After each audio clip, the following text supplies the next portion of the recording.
Good morning students. आज 10+2 में हमारा जो टॉपिक है वो है चैप्टर नंबर 4। स्टार्ट करते हैं हम डिटर्मिनेंट्स।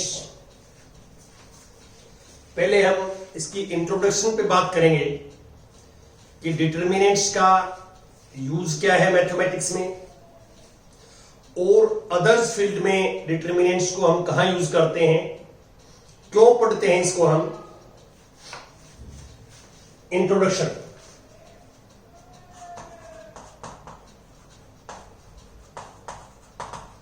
इंट्रोडक्शन 10th क्लास में हम ये पढ़ते थे the system of linear equations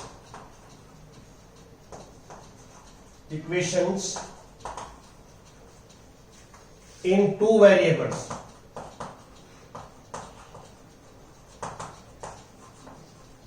are a1x plus b1y equal to c1 and a2x plus b2y equal to c2। मैं थोड़ा सा आपको 10th क्लास पे ले चलता हूं। 10th क्लास में आप इस सिस्टम ऑफ लीनियर इक्वेशंस के बारे में पढ़ते थे और ये आप ये फाइंड आउट करते थे कि इसका यूनिक सॉल्यूशन है या नो सॉल्यूशन है या इनफाइनाइट मैनी सॉल्यूशन है। हम इसको मैट्रिक्स फॉर्म में ऐसे लिख सकते हैं। मैट्रिक्स फॉर्म में this system of equation can be written as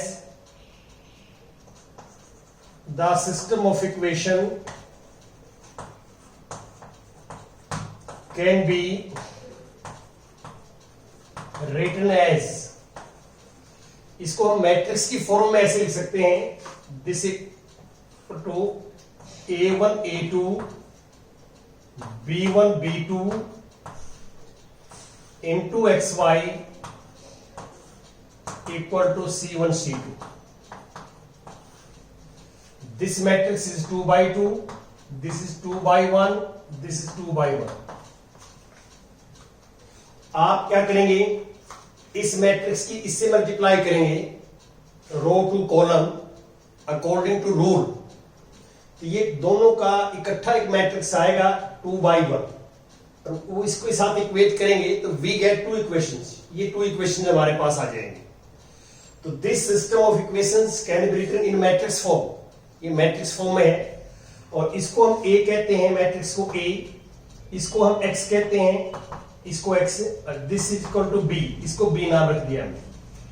तो हमने इनका जो है नेम पुट कर दिया, this matrix is a, this matrix is x, this matrix is b। ये हमने जो है मैट्रिक्स फॉर्म में आपके सामने लिख दिया।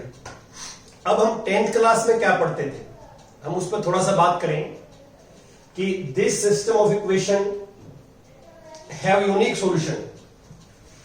Unique solution if a1 upon a2 not equal to b1 upon b2।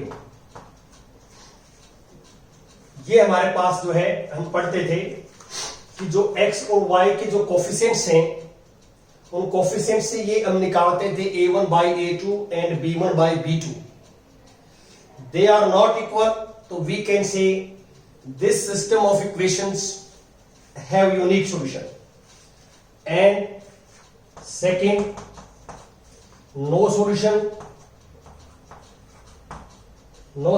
if a1 by a2 equal to b1 by b2 not equal to c1 by c।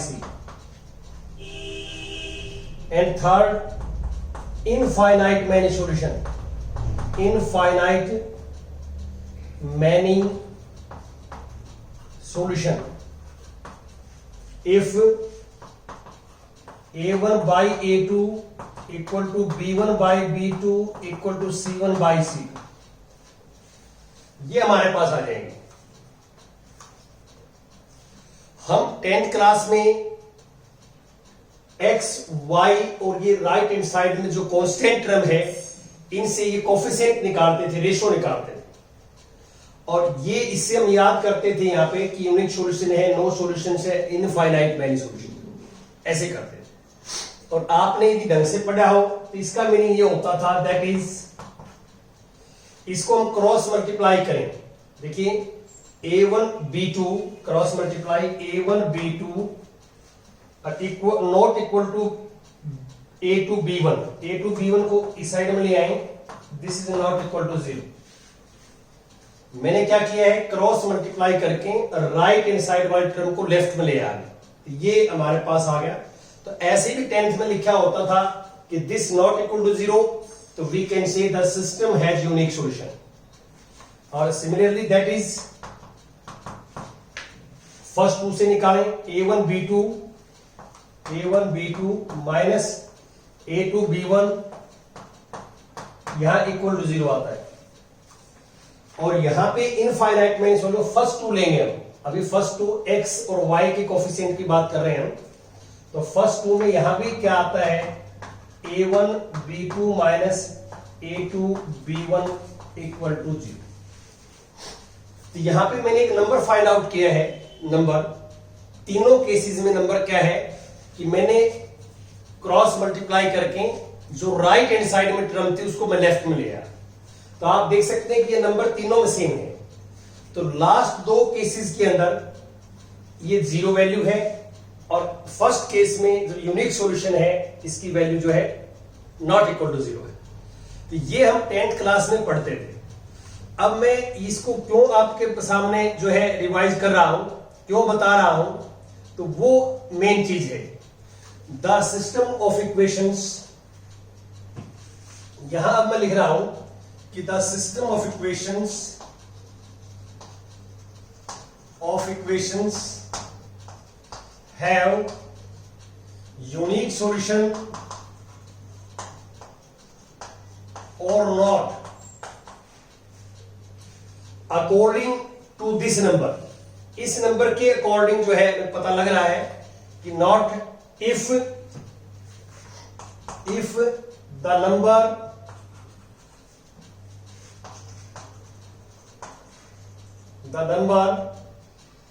a1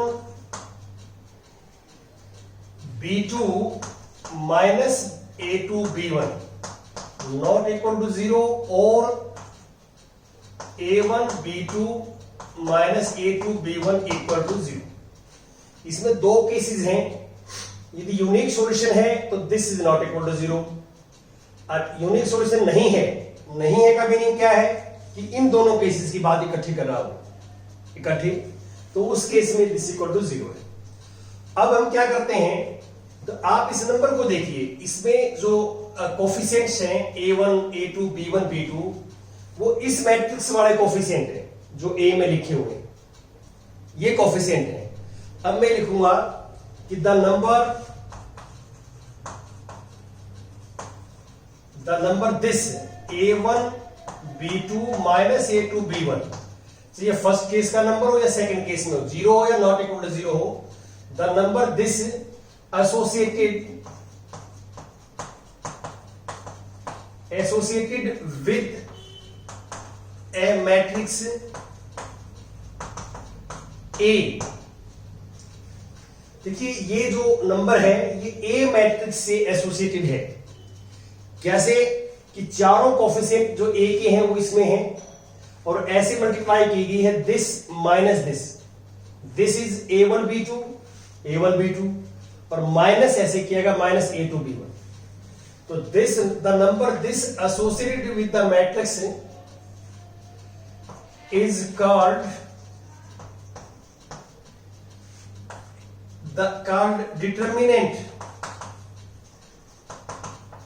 determinant of matrix A and denoted by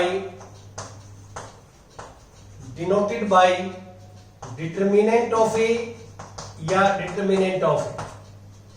ये बच्चा ध्यान रखे, यहां पे ये modulus का symbol नहीं है, ये डिटरमिनेंट का सिंबल है। A is a square matrix, और ये बाहर जो दो हमने डंडे लगाए हैं, this is not a modulus here, this is a symbol of determinant. तो अब हम क्या कहेंगे कि ये जो नंबर है जो हम 10th क्लास में निकालते थे, 10th क्लास में एक बेस अलग होता था, अब उसी नंबर्स को हम क्या कहते हैं कि that number is known as determinant of matrix A and denoted by determinant of A और डिटर्मिनेंट ऑफ ए। तो determinant of A matrix may be 0 और मे नॉट इक्वल टू 0। तो ये जो है प्रीवियस नॉलेज के साथ मैंने थोड़ा टेस्ट किया इसको कि 10th क्लास में जो आप पढ़ते थे वहां हम इसको डिटर्मिनेंट नहीं बोलते थे, लेकिन अब उसी को हम सेम डिटर्मिनेंट जहां है यहां इसको हम बोलेंगे this is known as determinant of matrices.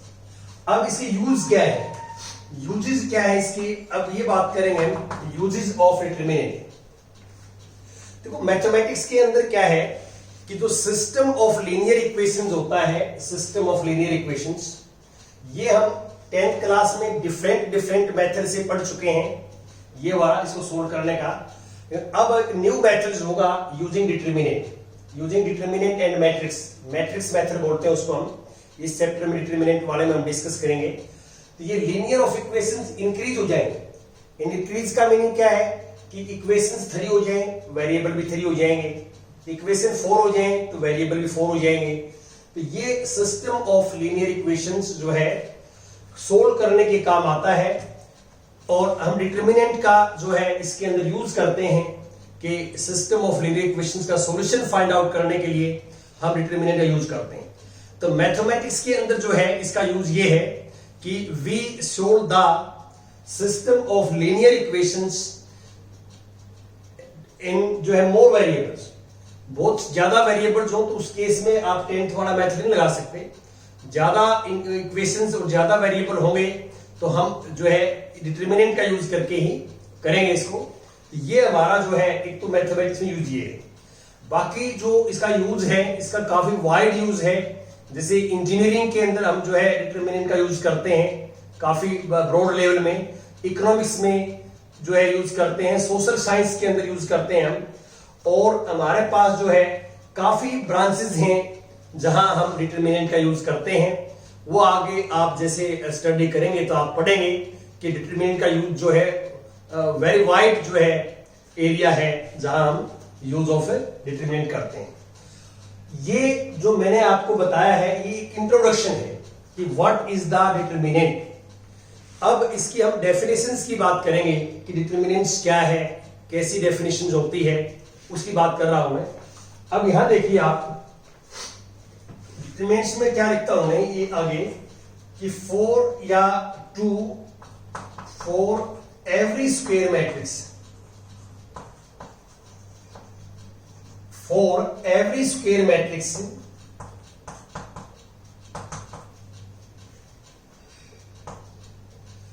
we associate a number real or complex,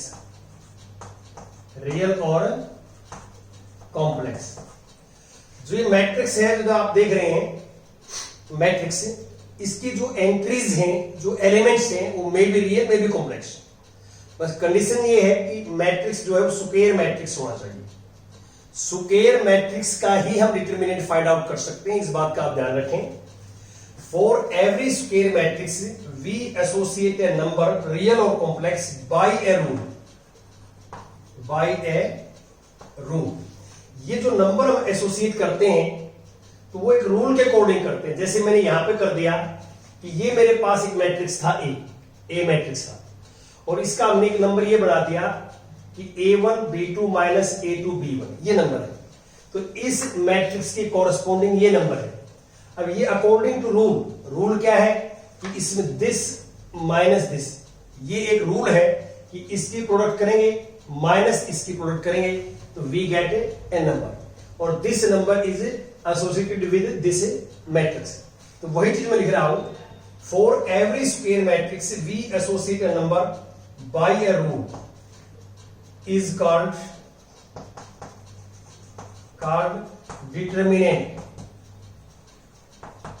determinant of a matrix and denoted by determinant of a या determinant of this, ये दोनों सिंबल्स हैं डिनोट करने के। तो मैंने आपके सामने ये लिखा है कि for every square matrix may be 1/1, may be 2/2, may be 3/3, may be 4/4 and so, किसी भी ऑर्डर का स्क्वायर मैट्रिक्स हो सकता है कि for every square matrix we associate a number by a rule, एक रूल के अकॉर्डिंग जो है वो नंबर एसोसिएट करेंगे और that number is known as determinant of that matrix. ये एक डिटरमिनेंट्स का जो है मैंने बताया आपको, but this is not a definition, ये डिटरमिनेंट की डेफिनेशन नहीं है। डेफिनेशन की मैं अभी बात करूंगा आपके साथ। अभी किसी बच्चे ने स्क्रीनशॉट लेना है ले सकता है, मैं थोड़ा सा साफ करके फिर इसको आगे बढ़ाता हूं टॉपिक को। हाँ जी, अब डेफिनेशंस क्या है इसकी ये बात करेंगे हम।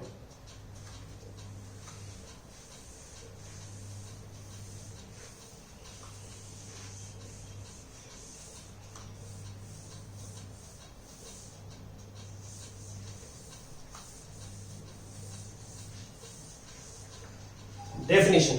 So we suppose that M is set of all square matrices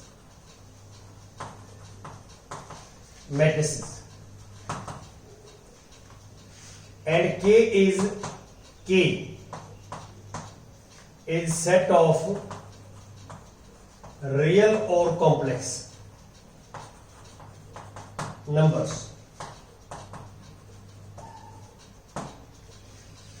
So definition of determinant is determinant is a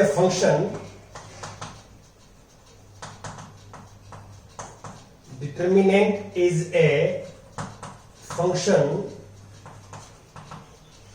f from M to K. Determinant is a function f from M to K defined by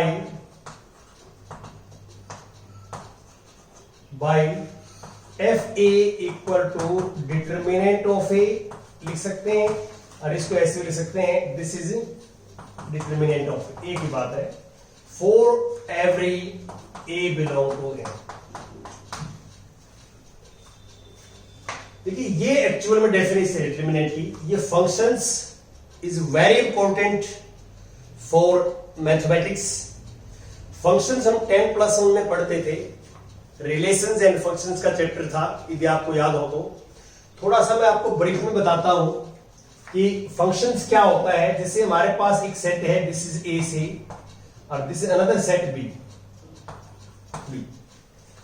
तो जो first set है इसका और इसके साथ elements का relation है, suppose F. This F is relation from A to B. What is relation? Relation is subset of A cross B. यदि आपने +1 में किया हो तो F is a relation, this is subset of A cross B. This is the Cartesian product of A and B. और you know that A cross B is also a set. ये set है और set के subset होते हैं, जो set होता है उसके सबसेट होते हैं, फाइनाइट सेट के सबसेट होते हैं।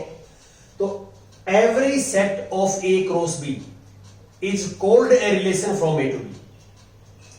Every subset of A cross B is called a relation from A to B. तो F A cross B का सबसेट है, तो this means F is a relation from A to B. And we know that कि some special type of relations becomes function. Some special type of relation becomes function. अब specialisation क्या है relations में? एक तो जो फर्स्ट सेट है, first set, इसका प्रत्येक एलिमेंट की यहां इमेज बननी चाहिए। इसका मीनिंग क्या है? प्रत्येक एलिमेंट का रिलेशन बनना चाहिए। इसमें कोई भी एलिमेंट ऐसा नहीं बचना चाहिए जिसका रिलेशन बी के साथ एलिमेंट के साथ ना हो, सबका रिलेशन होना चाहिए। एक चीज।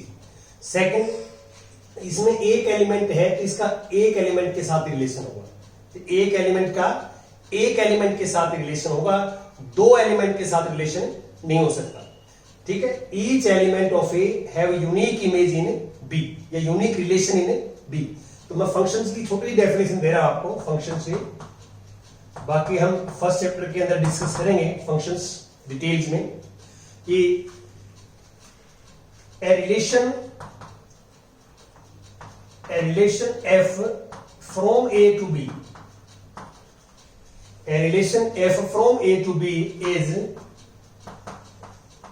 said to be a function if each element of a have unique image, ये यूनिक रिलेशन, यूनिक इमेज बोलते हैं उसको हम, unique image in set B, in B. तो ये जो लाइन है इसको आप बड़ा मीनिंग अच्छे नहीं समझें। ये लाइन दो चीजें कह रही है, एक तो ये है कि each element of A have image in B, each element of A have image in B, और एक सेकंड कंडीशन है यूनिक इमेज। तो इसका मीनिंग क्या है कि वन एलिमेंट जो है have unique image, each element have unique image. एक एलिमेंट की इमेज एक के साथ बनेगी, एक एलिमेंट का रिलेशन एक के साथ बनेगा, दो के साथ नहीं बनेगा। यदि एक एलिमेंट का दो के साथ रिलेशन बनता है तो that is not a function. ये आपको हमने +1 के अंदर करवाया है। ये मैं इसलिए बता रहा हूं कि डिटर्मिनेंट्स एक्चुअल में फंक्शन है whose domain is set of all जो है square matrices and codomain is set of all real और कॉम्प्लेक्स नंबर्स। हम इस चैप्टर्स के अंदर 3x3 के मैट्रिक्स तक, 1x1 matrix, 2x2 matrix, 3x3 matrix के जो है करेंगे। 4x4 मैट्रिक्स हम फर्दर क्लासेस के अंदर डिस्कस करेंगे आपके साथ। यहां 3 मैट्रिक्स तक हम बात करेंगे। अब कोई बच्चा इसका स्क्रीनशॉट लेना चाहे तो ले सकता है, और ये जो है मैं आगे रफ कर रहा हूं, फिर आगे चलेंगे।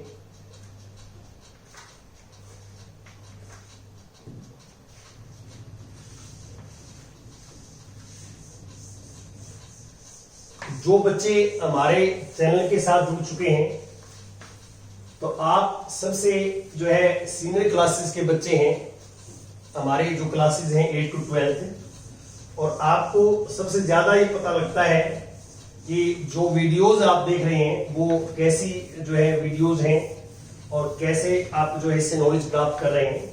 तो आप अपने छोटे भाई बहन अड़ोस पड़ोस में, अपने सर्कल्स के अंदर ये मैक्सिमम आप चैनल्स के बारे में बताइए, ताकि अधिक से अधिक बच्चे चैनल के साथ जुड़ें और शिक्षा प्राप्त कर सकें।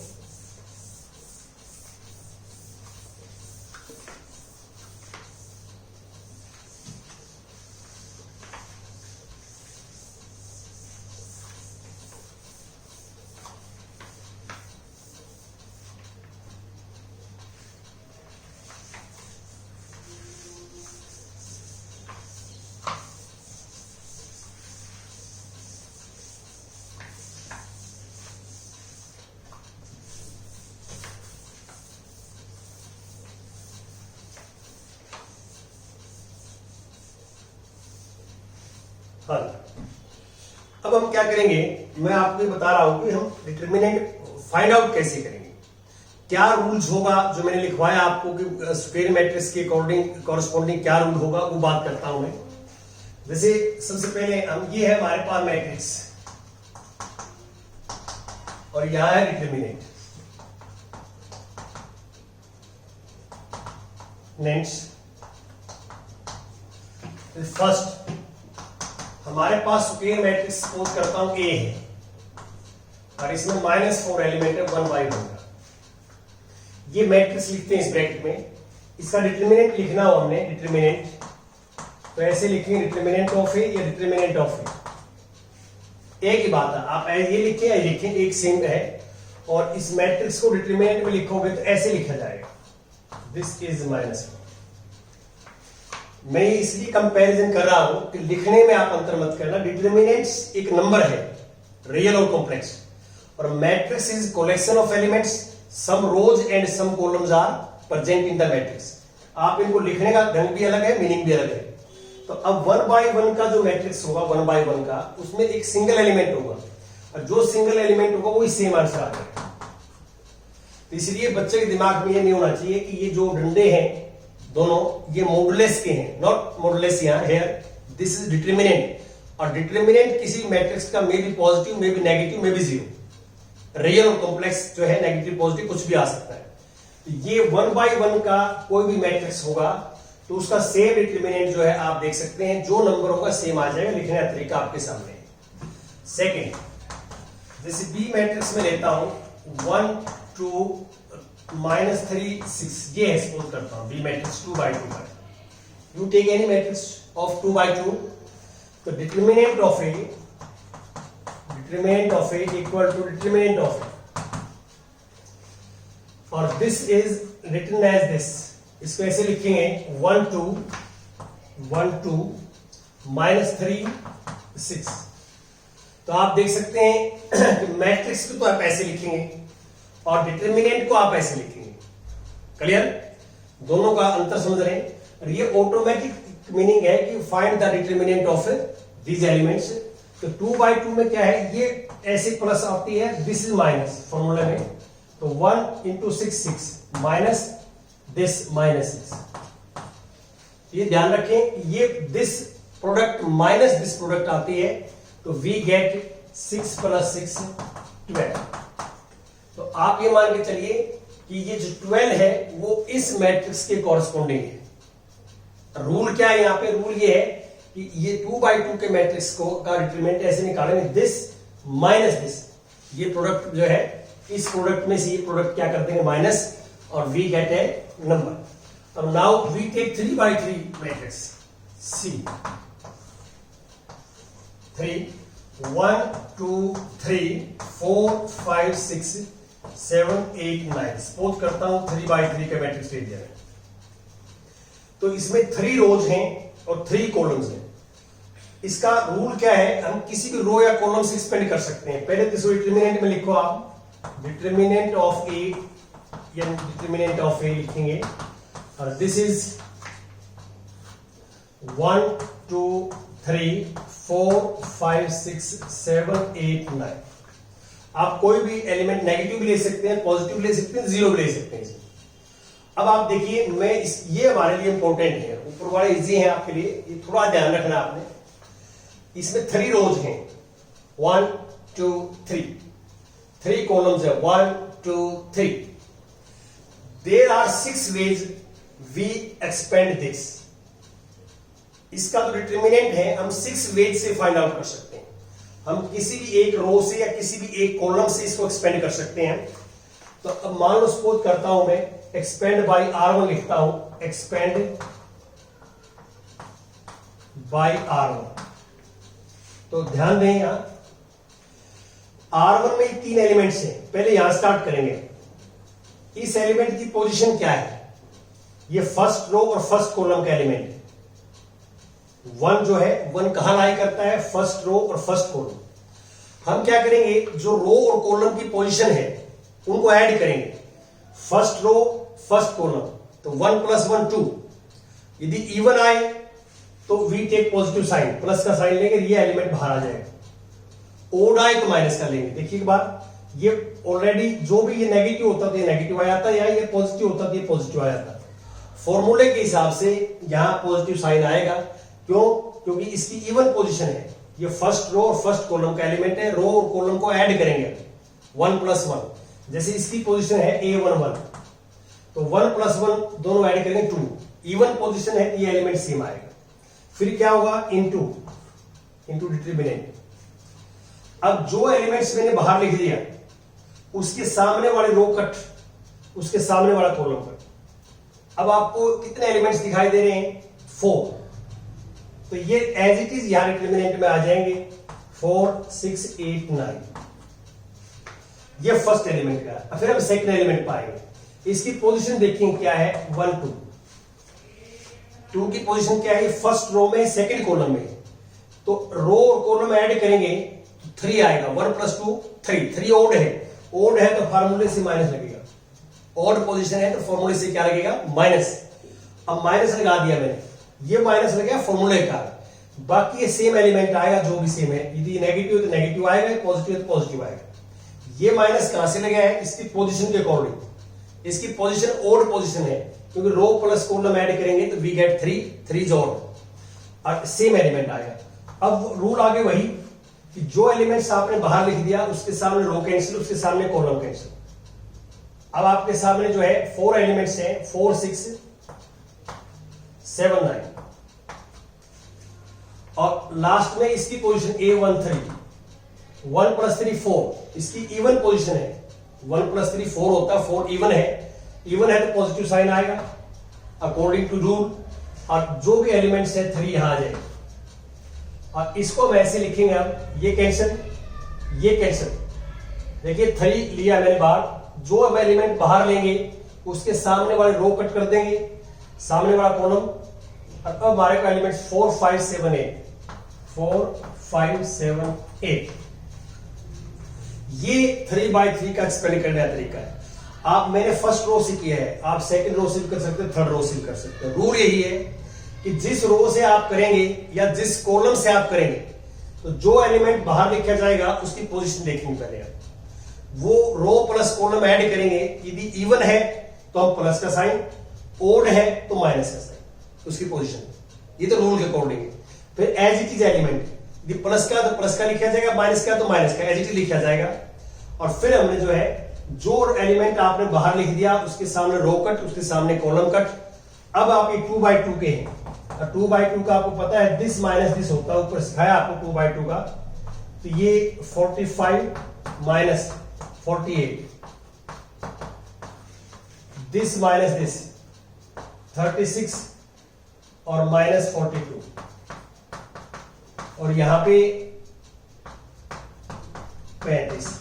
अब इसको सिंप्लीफाई करोगे 1, ये -3 आ जाएगा। यहां पे करोगे आप तो ये 6 आ जाएगा माइनस का, और लास्ट में यहां पे 3 करोगे 3, दिस -3।